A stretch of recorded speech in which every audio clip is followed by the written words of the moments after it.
Hello बच्चों, let's see out the questions. Question says the current flowing through R2 is। So यहाँ पर आप देख सकते हैं एक रेजिस्टिव नेटवर्क दे रखा है और R2 रेजिस्टेंस।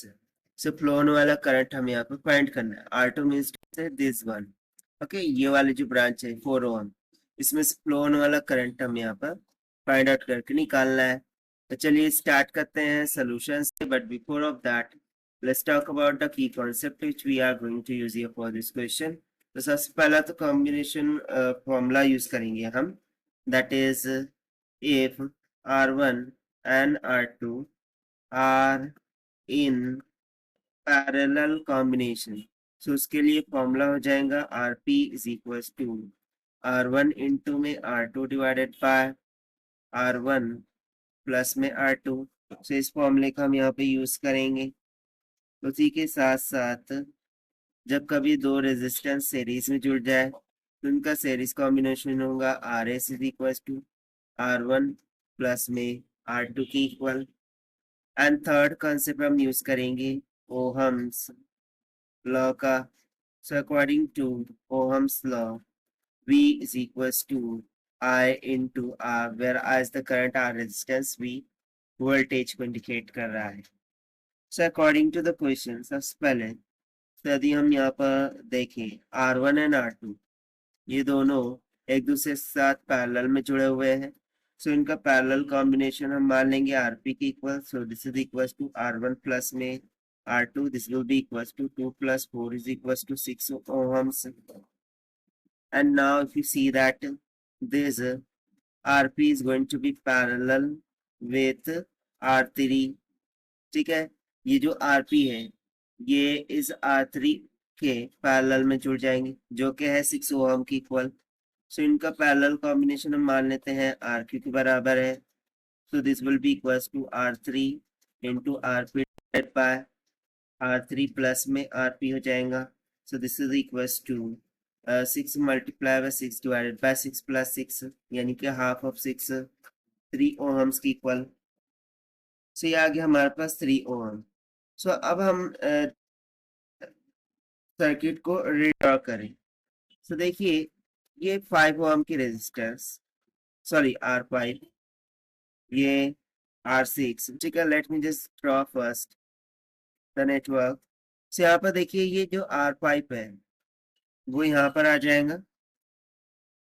ये R6 4 ओम की, ये होंगी RQ 3 ओम के लिए, R4 3 ओम,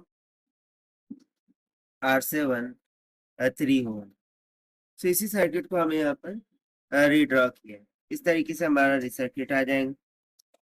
अब फर्दर इसको यदि हम सिंप्लीफाई करें तो देखिए ये 3 ओम और ये 3 ओम एक दूसरे के साथ सीरीज में जुड़े हुए हैं। तो 3 प्लस 3 कितना हो जाएगा 6, और ये 6 इस 3 ओम का पैरेलल में जुड़ जाएगा। फर्दर फिर हमें किस तरीके से मिल जाएगा, देखिए इस तरीके से यहाँ पर हमें एक नेटवर्क ड्रॉ किया जाएगा। ये हो जाएगा 2 ओम का, ये 4 ओम, ये 2 ओम की रेजिस्टेंस। अब मान लेते हैं कि इसमें से जो फ्लो होने वाला करंट वो कुछ I के बराबर, ठीक है। तो इसको देखिए हमने कैसे रीड्रॉ किया है। ये 4 2 एंड 3 प्लस 3 6, और 6 और 3 का ये जो पैरेलल कॉम्बिनेशन, ये अगेन कितना आ गया 2 ओम्स की इक्वल, और उसी को हमने यहाँ पर रीड्रॉ कर दिया। अब इसको फर्दर हम इस तरीके से ड्रॉ कर सकते हैं कि देखिए ये 2 ओम की रेजिस्टर आ गई, फिर उसके बाद ये 4 ओम की रेजिस्टर, ये 2 ओम की रेजिस्टर, ठीक है। ये 2 ओम की, ये 2 ओम की, ये 4 ओम की रेजिस्टर। यहाँ पर जो करंट एंटर कर रहा है वो, तो देखिए बेसिकली यदि मैं यहाँ पर देखूं तो ये 2 प्लस 2 कितना होगा 4, और ये 4 है, यानी कि दोनों 4 एंड 4 मिल करके पैरेलल कॉम्बिनेशन कर रहे हैं, और दोनों की रेजिस्टेंस कैसी है, सेम है। सो रेजिस्टेंस सेम है, यानी कि जो करंट है वो दोनों में आधा आधा डिवाइड हो जाएगा, यानी कि इसमें से फ्लो होने वाला करंट I/2 और इसमें से भी फ्लो होने वाला करंट I by 2। अब यही सेम I by 2 करंट इसमें से फ्लो होगा क्योंकि ये इसके साथ सीरीज में कनेक्टेड है। अब बाकी का I by 2 की 4 ओम के रेजिस्टेंस में फ्लो हो रहा होगा। अब इसको यदि हम फर्दर ब्रेक करें, जैसे कि हमने ऊपर इक्विवेलेंट लिया था, तो इसको फर्दर री ब्रेकिंग कर रहे हैं। ठीक है, जिस तरीके से हमने इसको इक्विवेलेंट रेजिस्टेंस के लिए कॉन्ट्रैक्ट किया था, तो अब इसको हम फिर से एक्सपांड करेंगे। तो देखिए ये हो गया हमारा 2 ओम की रेजिस्टर, जिसमें से फ्लो होने वाला करंट I by 2 की इक्वल था। ठीक है, और ये जो 4 ओम का रेजिस्टेंस है, इसको हम यदि ब्रेक करें, तो 4 ओम हमें कैसे मिला था, किनकी पैरेलल कॉम्बिनेशन से मिला था। तो देखिए ये 3 और 3 इनके सीरीज पैरेलल कॉम्बिनेशन से मिला था। सो अब हम मान लेते हैं कि इसमें से फ्लो होने वाला करंट फिर किसकी इक्वल है, I1 की इक्वल। ना फर्दर इसको हम ब्रेक करते हैं, तो देखिए फिर ये वाली रेजिस्टेंस ये आगे चल के ब्रेक हो जाएंगी, जिसको हमने कंस्ट्रक्ट किया था इनटू दिस कॉम्बिनेशंस। ये हो जाएंगी 6 ओम की, ये 2 ओम की, ये 4 ओम की। तो देखिए I by 2 है और यहाँ पर I1 फ्लो हो रहा है। तो यदि मैं I में से I by 2 निकाल लूं, तो देखिए यहाँ पर 3 + 3 कितना हो गया, 6।